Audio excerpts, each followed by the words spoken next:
কালকে মমতা বন্দ্যোপাধ্যায় ধর্ণা মঞ্চে প্যারা টিচাররা তাদের ন্যায্য দাবি নিয়ে গেছিল এবং সেখানে যাওয়ার পরে মাননীয় মুখ্যমন্ত্রী মমতা বন্দ্যোপাধ্যায় কি বলেছেন একবার শুনে নিন।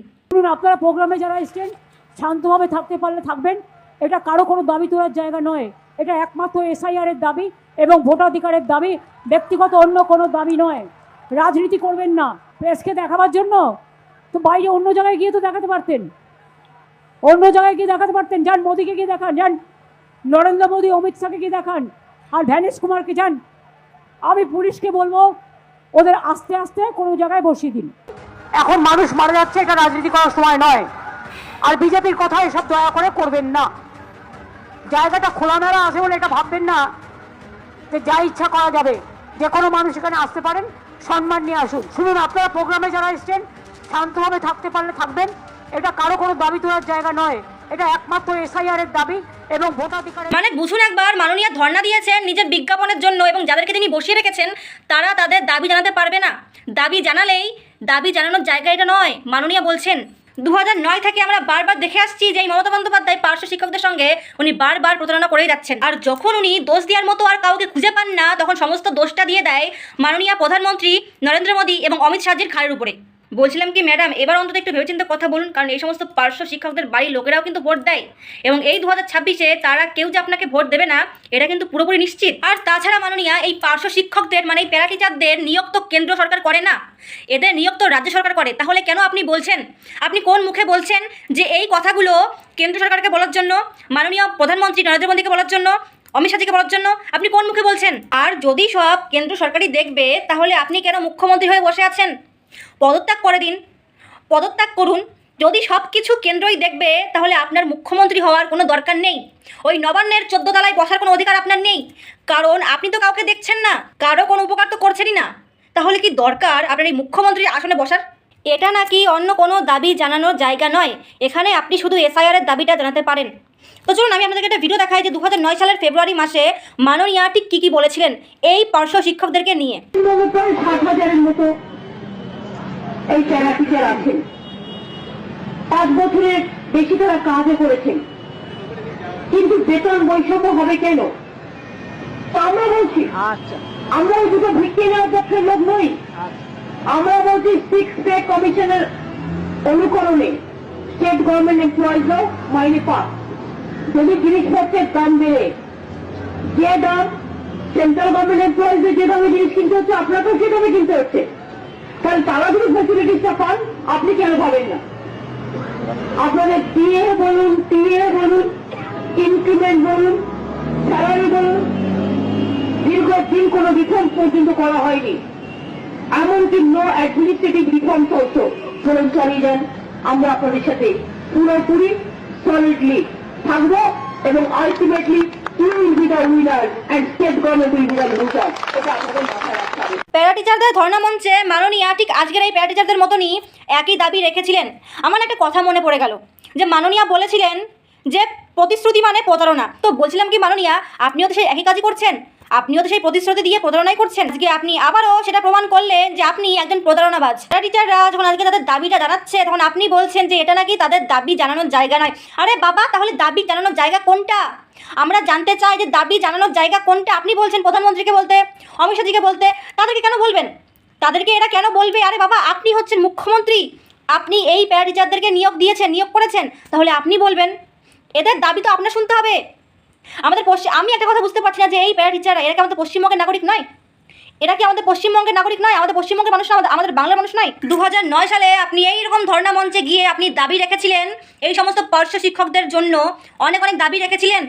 2011 সালে আমাদের বাংলায় পরিবর্তন আসলো, আপনি মুখ্যমন্ত্রী হলেন, কিন্তু আপনি মুখ্যমন্ত্রী হওয়ার পরে যারা আপনাকে মুখ্যমন্ত্রী করেছে আপনি সেই সমস্ত মানুষকে দেওয়া প্রতিশ্রুতি সব কিছু ভুলে গেলেন। আপনি তাদের সঙ্গে প্রতারণা করলেন মাননীয়া। আমি প্রশ্ন করব, কোথায় গেল সেই সমস্ত প্রতিশ্রুতি? আর আজকে যখন এই সমস্ত প্যারা টিচাররা সেই সমস্ত দাবি নিয়ে আপনার কাছে আসলো যে মাননীয়া আমাদের কথা শুনুন, আমাদেরকে দেখুন, তখন আপনি কি করছেন? তাদেরকে গ্রেফতার করিয়ে দিচ্ছেন। দেখুন একবার ভিডিওটা।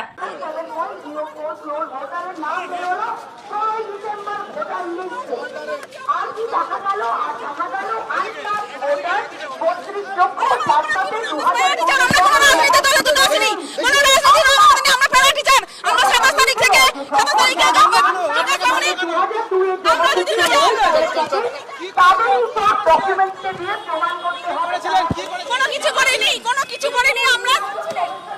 আমি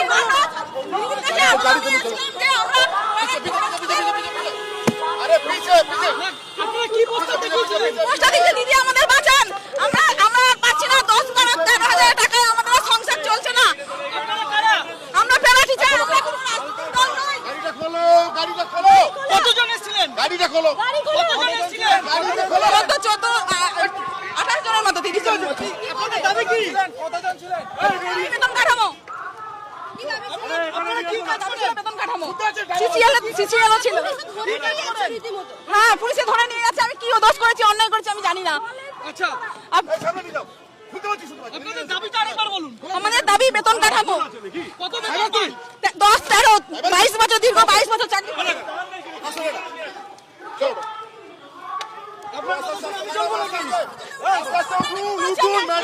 অন্যায়টা কি করেছে আমি বলবেন তো?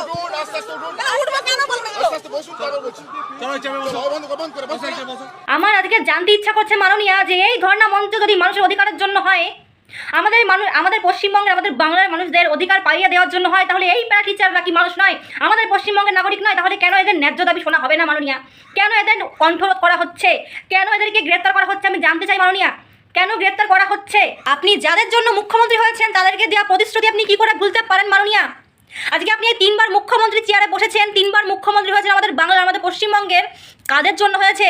এই সমস্ত টিচারদের জন্য, আমাদের পশ্চিমবঙ্গের নাগরিকদের জন্য। তাহলে কেন আপনি শুনবেন না আমাদের ন্যায্য দাবি? আপনি কেন শুনবেন না? আমাদের পশ্চিমবঙ্গে কেন এত বেকার থাকবে? আমাদের পশ্চিমবঙ্গের এই সমস্ত প্যারা টিচাররা কেন তাদের ন্যায্য দাবি, ন্যায্য অধিকার পাবে না?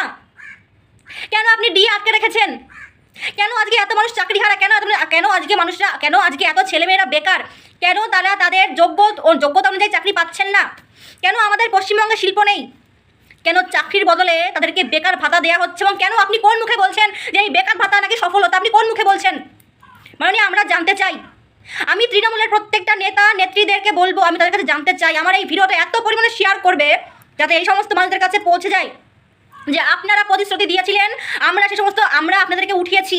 আজকে আমাদের এক একটা ভোটে, আমাদের ভোটটা কিন্তু ভীষণ গুরুত্বপূর্ণ। আমাদের এই একটা ভোট যদি মনে করেন যে ওর তো মাত্র একটা ভোট, তাহলে বলে রাখি মাননীয় যে আজকে এই একটা ভোটের দ্বারাই আপনি এত উপরে উঠেছেন।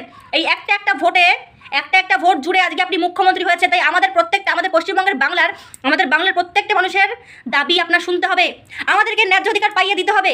আমার এই ভিডিওটা এত পরিমাণে শেয়ার করো যাতে আমাদের পশ্চিমবঙ্গের প্রত্যেকটা তৃণমূলের লোকেদের কাছে, নেতা নেত্রীদের কাছে, কর্মীদের কাছে, চটি চাটাদের কাছে, তাদের কান পর্যন্ত পৌঁছে যায়। কারণ এই দাবি, এই অধিকার শুধুমাত্র আমার একার নয়, আমাদের পশ্চিমবঙ্গের প্রত্যেকটা মানুষের।